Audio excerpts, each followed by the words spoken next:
Hey team, in this video we're going to talk about a concept that really is important in the offensive zone today, and that is the importance of an F3 in the high position.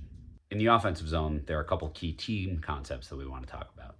First and foremost, be aggressive. Be aggressive whether you're chasing a loose puck or when you have the puck and you're trying to get it to the net, be aggressive with it. No soft plays.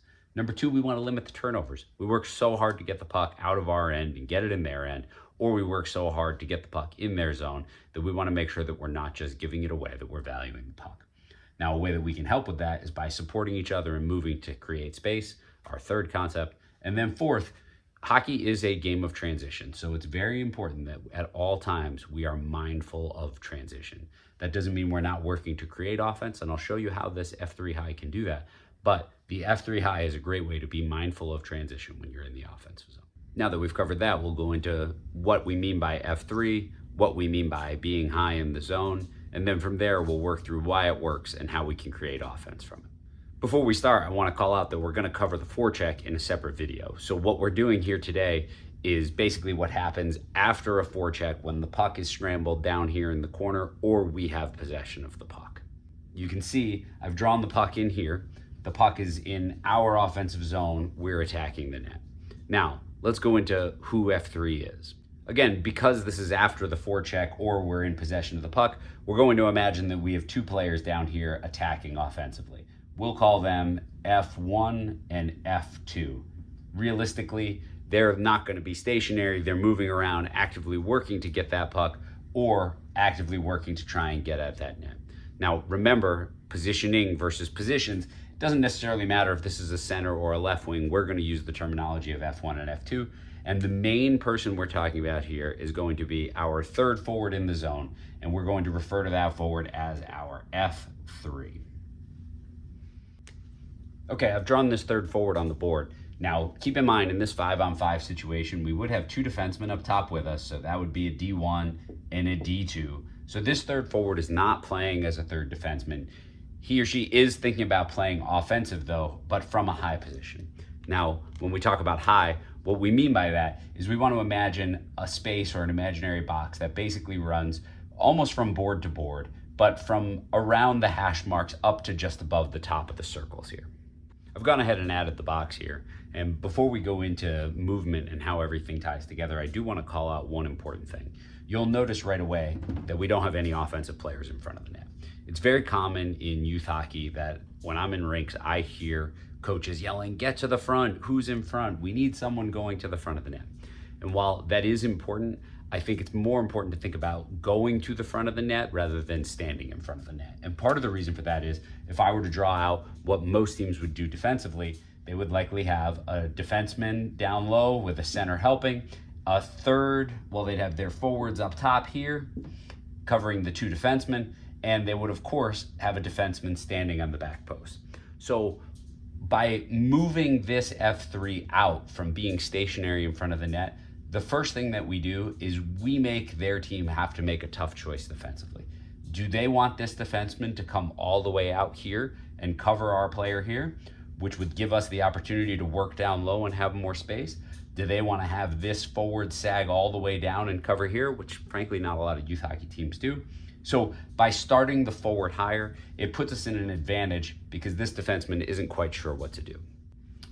But does this F3 stay up there? No. This is where, when we start to get into a more fluid offense, we think about either having a forward in the box at all times or having a forward moving to the box. And we'll finish with why that's important.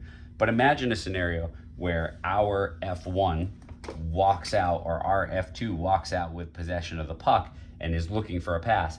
This F3 can crash in and will be open for a pass to create a shot from a prime scoring area at a time where he or she isn't already covered by this X.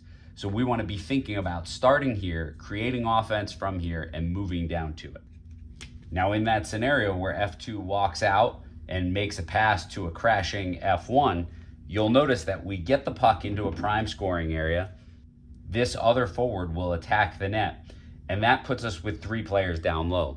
Unless, after making this pass, this F2 recognizes that there's no one in the box and continues to rotate up into a high position. At this point, This player who was F3 is now down here being an F2. F1 stays F1, and F2 has rotated up to cover this high F3 position. Similarly, if the puck ends up getting batted over to this corner, whether by our team or the other team, this F3 is going to be the first player to attack that puck. So they don't have to stay here. They're going to go, and they're going to go full speed, be aggressive, and make a play on that puck. Recognizing that F2 now is on the far side of the ice, isn't in a position to get there immediately, our F2 is also going to rotate up into this high position. F1 can either come in front of the net or behind to be an offensive threat, but what we'll end up with is now a rotation where the person who was our F3 is now down here on the puck as an F2, and our F3 is now up top taking that person's place. In another video, I'll show you more of how we can create offense as a trio cycling the puck, but you can see how having F3 starting in a high position doesn't necessarily take away his ability to slide in to either catch a pass or to continue the forecheck with another person sliding up to take their place. But there is another key to this, and that was our fourth bullet at the beginning there, which is being mindful of transition. By having our F3 up here, should we happen to lose a battle or a puck gets turned over, we automatically have a very first back checker ready to go.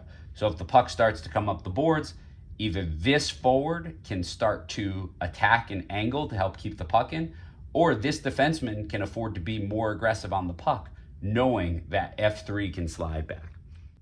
This box also becomes a key visual for our defenseman as well. So in a scenario where this F3 is not here, this F3 is down low, there may be a scrum in front of the net, all three forwards are down low fighting it. If the puck comes out, these defensemen have to recognize whether there is an F3 high. If there is no F3 in the box, then our defensemen, generally speaking, don't want to pinch. They want to retreat, they want to back up and play the numbers to allow our forecheckers to come back. However, in a scenario where we have that third forward high in the zone, it gives the defenseman a little bit more of a green light to know that if they pinch in here, they'll have a forward coming back in a position to support them. As we look to summarize, it's important to note one last thing, and that is that any one of the three forwards can be the F3.